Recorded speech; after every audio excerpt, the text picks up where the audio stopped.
All right, so now let's talk about sine and cosine functions. So the sine function of an angle t is denoted sine of t is equal to the vertical or y coordinate of the point where the corresponding angle intercepts the unit. And the cosine angle, which is denoted as COST, don't say cos t, just say cosine of t, is equal to the horizontal or the x coordinate. So before I move on this, what I want you guys to do is to realize, as a student, I always got confused about which ones goes with the x, which one goes with the y. So if you think about alphabetical order, what comes in alphabetical order? X comes before y. Alphabetical order, cosine comes before sine. So just put cosine sine. So you can see alphabetical order, cosine goes first, that goes with the x, sine goes second, that goes with the y. Okay, so we can actually use our unit circle to determine some points on the following. So the sine of 90 degrees. So sine deals with that y coordinate. So we're going to find 90 degrees, which is right here, and the y coordinate there is 1. The cosine of 60 degrees. 60 degrees is here. Cosine deals with the x coordinate, so the x coordinate there is 1/2. Sine of pi, pi is right here. Sine deals with the y value. The y value is 0. The cosine of 7 pi over 6, so 7 pi over 6 is going to put us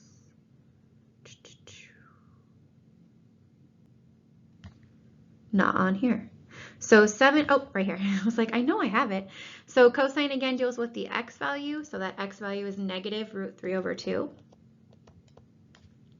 Sine of 300, so 300 degrees is right here. Sine deals with the y value. And then the cosine of 3 pi over 4 deals with the x value, negative root 2 over 2. Now I want to show you guys kind of a cool way to memorize these things, and this is where reference angles are going to come into play a lot. So if you just memorize these 5 right here, you'll be able to get all of them. So if you think about it, 30 degrees, so if we use that reference angle, and you hopefully saw this when you were using that unit circle GeoGebra applet, that these are equivalent triangles. So notice that well, they don't have the coordinate values here, but the coordinate values, for example, for 150 are going to be the same as the coordinate values for 30, except for positives and negatives. So we think about it right here, our x value is going to be negative, and the y's are positive. Another example, so if we looked at, again, reference angle is 30 degrees here, so it's going to have these same coordinate values, root 3 over 2 and 1/2, and then you just deal with the negatives. So the x value here is negative, the y value is also negative in this third quadrant, so that's why those are that. So we could easily figure out what the sine and cosine of 240 are without even having to have our unit circle by knowing that this reference angle here, so 240 is 60 degrees away from 180. So looking at 60 degrees, the coordinate value is this, so I'm going to write those in. So we've got 1/2 and root 3 over 2. And in this third quadrant, the x values and the y values are negative. We'll do this last one, 330 degrees.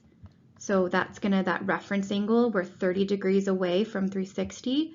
So it's going to have these coordinate points. And then I just have to figure out the negatives and the positives. So in this quadrant, the x's are positive, but our y values are negative. So this way you don't actually have to memorize every single point on here. If you just memorize this first quadrant ones, you can figure out the values of all of the other ones. Okay, now we're going to talk about the tangent function. So the sine and the cosine and the tangent is basically what our entire class is built from. So the tangent of an angle, denoted as tangent of t, is the ratio of the y coordinate to the x coordinate of the point where the corresponding angle intercepts the unit circle. So in other words, if x isn't 0, then the tangent is the y value divided by the x, or in other words, the sine of that angle divided by the cosine. So another example, if we had to now find the measures of the tangent angles using the unit circle, we would go to tangent of 90 degrees. So 90 degrees is right here.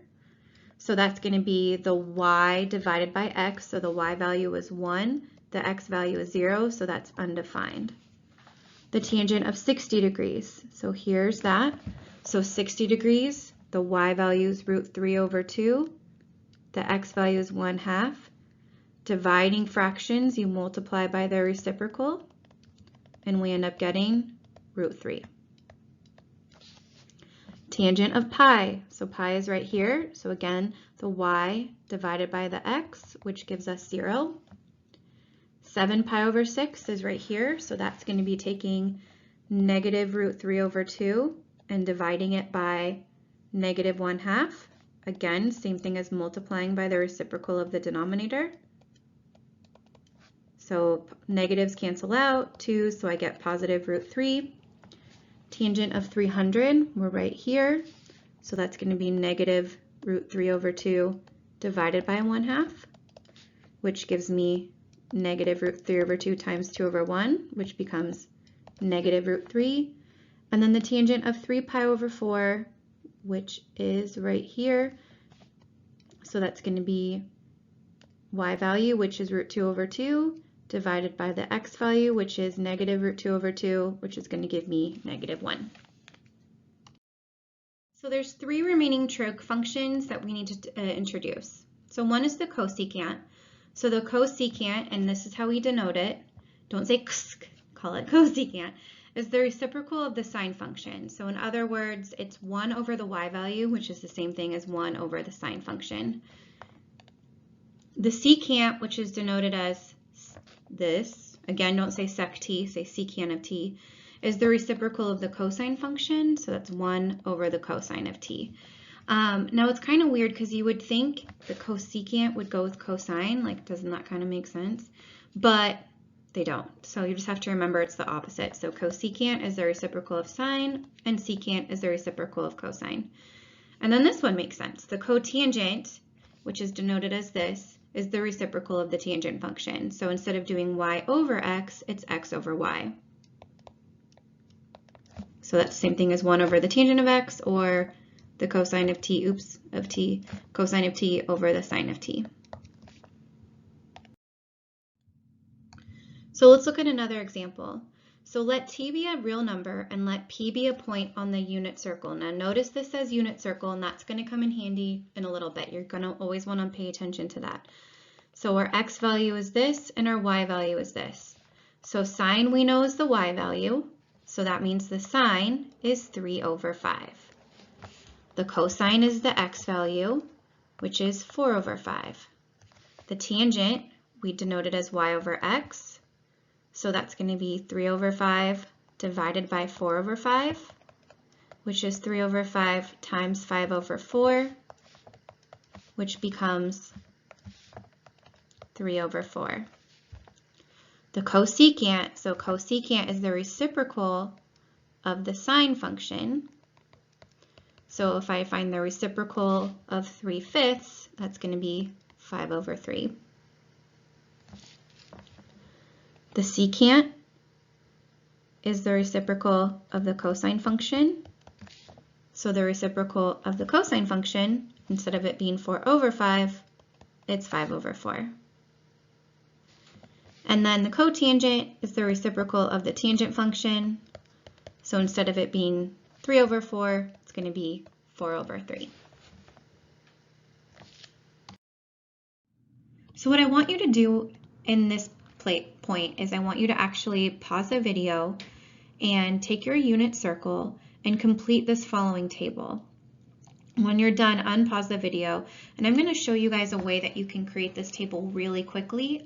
This is going to kind of become your, I always call it like the golden table. So you're going to want this table to be used on everything. You're not going to be able to use it on an exam, so you want to have an easy way that you can recreate it. So the second you get an exam or a quiz, you can easily create this table from your head in 2 minutes, and then you have the values of all these angles going forward. And you're going to see how important these angles are throughout the term. So these are the ones that are really important to remember. So pause the video, come on back, and we'll work through it together. Okay, so when you filled this in, you guys found the values from the unit circle. And I want to actually show you guys some cool tricks for how to create this table from scratch. Again, the second you get a quiz or a test or you're doing your homework, you're going to want this table to be available to you. So here's my trick. See if you can follow this pattern. So root 0 divided by 2, root 1 divided by 2, root 2 divided by 2. You've seen the pattern, so the next one's going to be root 3 divided by 2, and then root 4 divided by 2. So now when I simplify that, root 0 is 0, 0 divided by 2 is 0. Square root of 1 is 1, 1 over 2 is 1/2. That doesn't simplify, neither does that, but this simplifies to 2 over 2, which is 1. So this should now match up with the values that you found by looking at your unit circle. Now for cosine. So for cosine, you can do this the opposite way. So you take these values of the sine function and you write them in reverse order. So instead of ending with 1, we start with 1, then we do root 3 over 2, root 2 over 2, 1/2, and we end with 0. So we just write the sine values in the opposite order. Now for tangent, so remember that tangent is sine divided by cosine. So for this one here, sine divided by cosine is 0 divided by 1, which is just 0. For this one, you're going to get 1/2 divided by root 3 over 2. Remember, when you're dividing fractions, that's the same thing as multiplying by the reciprocal. So I get that. Those 2's will cancel, and I'm left with 1 over root 3. We need to rationalize the denominator, so we're going to multiply by root 3 over root 3. You'll get 1 times root 3 is root 3 on the top. Square root of 3 times the square root of 3 is just 3. So we get square root of 3 over 3. For this one, we get root 2 over 2 divided by root 2 over 2. Again, when you divide fractions, you multiply by the reciprocal of the denominator. And what's cool is all of these will cancel out, so we just get 1. For 60 degrees, root 3 over 2 divided by 1/2. Again, multiply by that reciprocal. And you're going to get just root 3. And then 1 divided by 0 is undefined. So these values we're going to be using throughout the entire term.